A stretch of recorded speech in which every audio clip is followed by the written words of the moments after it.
During the day, forests are amazing.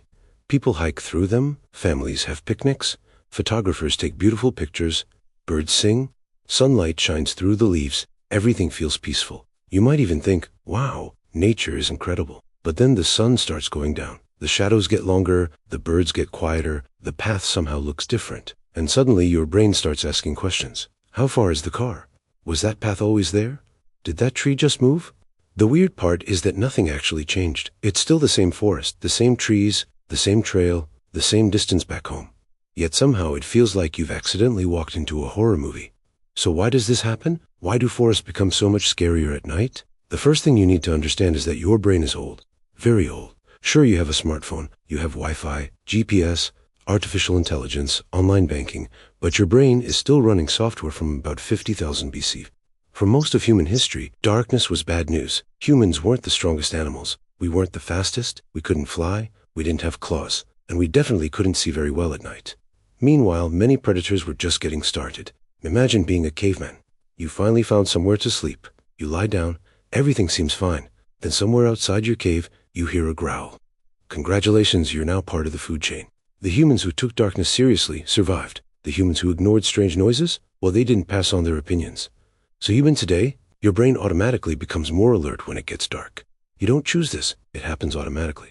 Your brain is basically saying, I know we're in a national park with a gift shop, but let's not take any chances. Now let's talk about your eyes. Humans love thinking we're impressive. At night, we're not.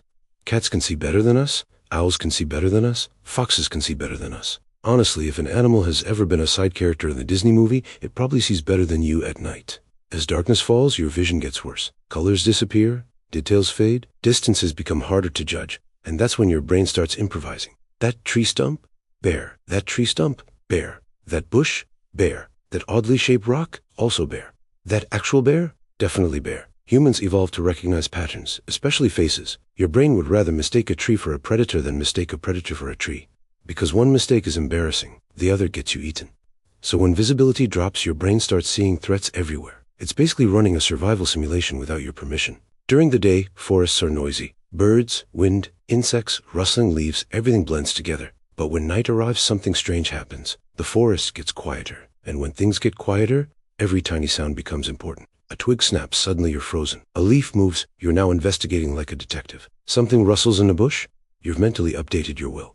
The problem is that your ears hear the sound, but often can't tell exactly what caused it. Your brain hates uncertainty, so it fills in the blanks. You hear a crack, your brain hears, something large has detected your location.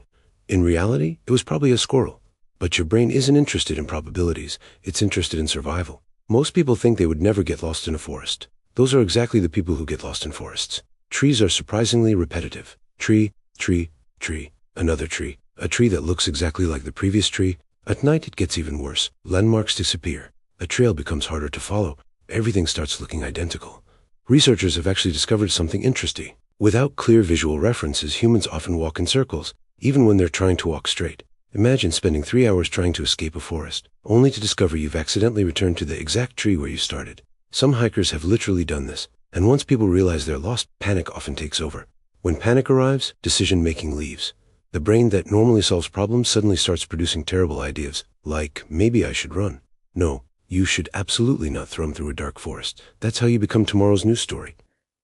During the day, many forest animals are resting. At night, their shift begins. Owls leave their nests, foxes begin hunting, bats fill the sky, wild boars start wandering around, deer move through the trees. The forest doesn't go to sleep, it just changes employees. The funny thing is that most of these animals don't want anything to do with you, but they didn't send you a text message explaining that. So every sound feels suspicious, and occasionally something genuinely terrifying happens. You're walking quietly through the forest and suddenly a deer appears 10 feet away. No warning, no introduction, just instant deer. The deer gets scared, you get scared, everyone runs away, no one has a good time. Have you ever noticed that forests at night feel often haunted?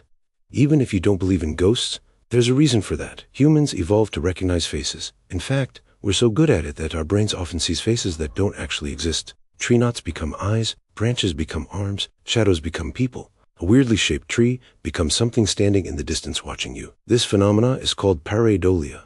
It's the tendency to see meaningful patterns where none exist, and forests are perfect for triggering it. Imagine seeing a dark figure standing between the trees. Your heart starts racing. You stop moving, you stare for 30 seconds, then you realize it's a tree. The tree has been there the entire time. The tree is probably judging you, but it's still a tree. Your brain would rather accidentally identify a tree as a serial killer than accidentally identify its serial killer as a tree. Evolution doesn't care about false alarms, it cares about survival. And then there's something else that most people don't think about. Humidity. If you've ever been in a dense forest during summer, you know what I'm talking about. The air feels thick, sticky, heavy, your clothes start sticking to you, you sweat constantly, but the sweat doesn't evaporate properly, which means your body struggles to cool itself.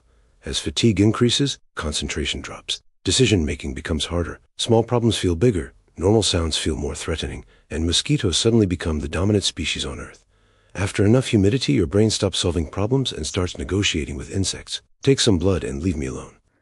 The forest isn't necessarily becoming more dangerous, you're just becoming more tired. And tired brains are not famous for making excellent decisions. Now here's the twist. Most of the time, the forest isn't actually becoming more dangerous at night. The animals aren't plotting against you. The trees aren't moving. The shadows aren't alive. What's really happening is much simpler. Darkness removes information, and when information disappears, your imagination takes over. Your brain starts filling in gaps, creating possibilities, inventing threats, preparing for dangers that may not even exist. The less you see, the more your imagination starts working. And imagination is incredibly powerful enough to turn a peaceful forest into something terrifying. So why do forests get scarier at night? Because darkness takes away the thing humans rely on most: vision. Your eyes become less reliable. Your sense of direction becomes weaker. Every sound becomes suspicious. Every shadow looks threatening. And deep inside your brain, an ancient survival system wakes up and starts doing exactly what it evolved to do: keep you alive. The forest during the day and the forest at night are almost identical. The trees haven't changed, the path hasn't changed, the animals haven't changed. The only thing that really changed is you, or more specifically, the slightly nervous caveman still living inside your head. And honestly, he's probably the reason you're carrying a flashlight right now.